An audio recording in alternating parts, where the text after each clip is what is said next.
The final topic we're going to discuss is hypothermia. As I mentioned in the discussion about hyperthermia, hypothermia is way less deadly than hyperthermia is, but we're more in tune to it. Why is that? It's because we don't like the cold. We're not built to be cold. We like warm places. Hypothermia is actually self-preserving. When we get hot, remember we denature those proteins. It only takes about 5 degrees of temperature, internal core body temperature rise, for things to go haywire. How far do you think it takes before we get into serious danger? Not yet dead, but danger with hypothermia. Well, the average core body temp is about 98.6. Not until I reach approximately 84 degrees or so do I think to myself, wow, they might not come back. That's a lot. That's a big difference. Now, why is hypothermia not such a deadly problem? Like I said, it's self-preserving. When we get cold, what happens is our metabolism starts to slow down. We start to shut things down. Think about it like being in a power outage and you have a generator. If the power outage happens at your house and you turn the generator on, you don't try to power everything, you just power the essential things.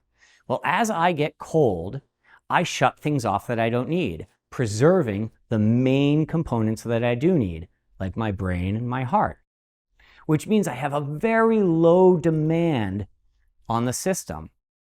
And even if my heart's only beating 4 times a minute, 6 times a minute, remember, I'm only trying to supply my brain, so I can actually stay alive. Being cold is uncomfortable, but it's really not deadly. It takes a lot to die of hypothermia.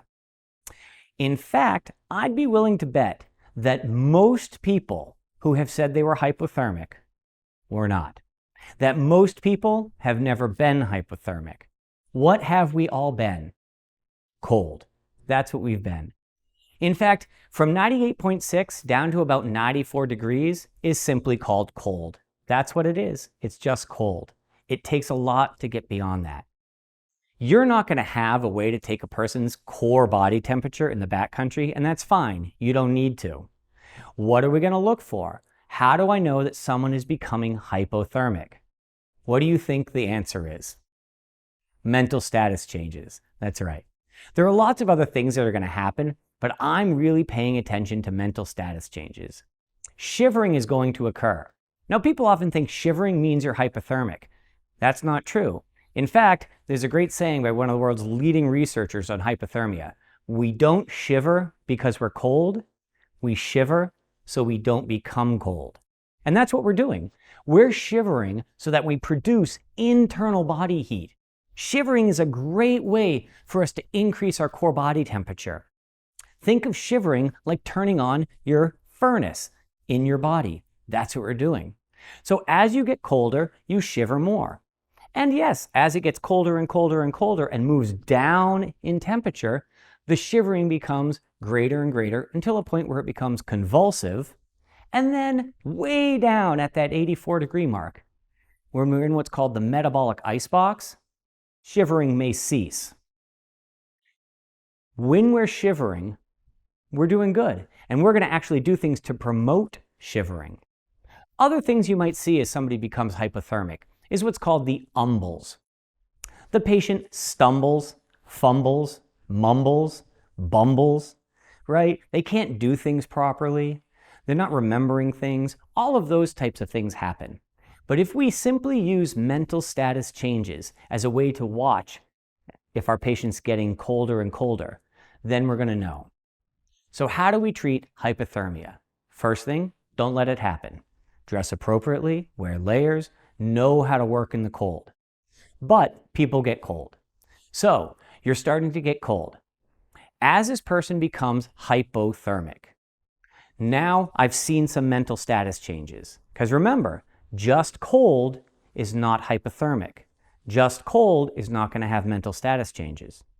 I have some mental status changes. The best way to warm this person is to have them warm themselves, meaning they should do exercise, do jumping jacks, hike faster, Do high knees, whatever it comes to, but have them move around. As long as they're safely able to, have this person engage in activity because they're producing heat from the inside out.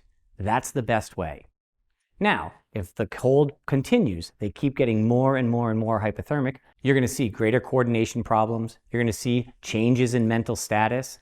And at this point, now they may not be able to engage in activity. It might not be safe for them. They're stumbling around. They're not able to safely do this. What am I going to do for them? Well, what most people would think is you're going to add heat packs to this person. I want to add heat to them. That's the wrong answer. We don't want to add heat to them. What we're going to do is get them into a warm environment and insulate them. Get them in a sleeping bag, get them out of wet clothing, get them all bundled up, get a hat on their head, and let them shiver. It might not seem nice, and they might not be comfortable, but that's the best thing. And here's why. If I take a person who is progressing through hypothermia and they're not able to actively warm themselves and I add heat to them, what it's going to do is blunt their shivering response. By blunting their shivering response, I blunt their ability to heat from the inside out. Let's take an example. Imagine you go home to wherever it is you live in the middle of winter and the heat is out at your house. You have two options. Option A is you go downstairs, you reset the furnace, the heat comes on, and the heat heats the house from the inside. Option B is you open all the windows and then set a bunch of bonfires around the house and try to wave the heat from the bonfires into the house. Which one's going to heat the house better? The furnace. That's why we don't want to add heat packs to this person. As long as your patient is shivering, let them shiver. Shivering will bring the heat back to their core. Now, if they completely move through the whole progression and they get into that metabolic icebox where they are no longer shivering, now the only option I have is to add heat because they're not producing their own heat. So I want to add heat to this patient. Again, bundle them up, get them insulated, and add heat to their core. Put heat on their core because I want to heat from the core out. It doesn't do me any good to heat up their limbs. All the blood out there is stagnant and cold and coagulated. I need to add heat to the core. We want to be very gentle with patients who are in the metabolic icebox stage. They are in a very fragile state. Their heart is barely beating, and it can at any moment, if we move it wrong, could go into a cardiac arrest rhythm. So be very, very gentle with these patients. However, hypothermia, very unlikely to kill someone. And most of the time, when we're saying we're hypothermic, you're just cold. It's okay to be cold, but don't confuse it with hypothermia.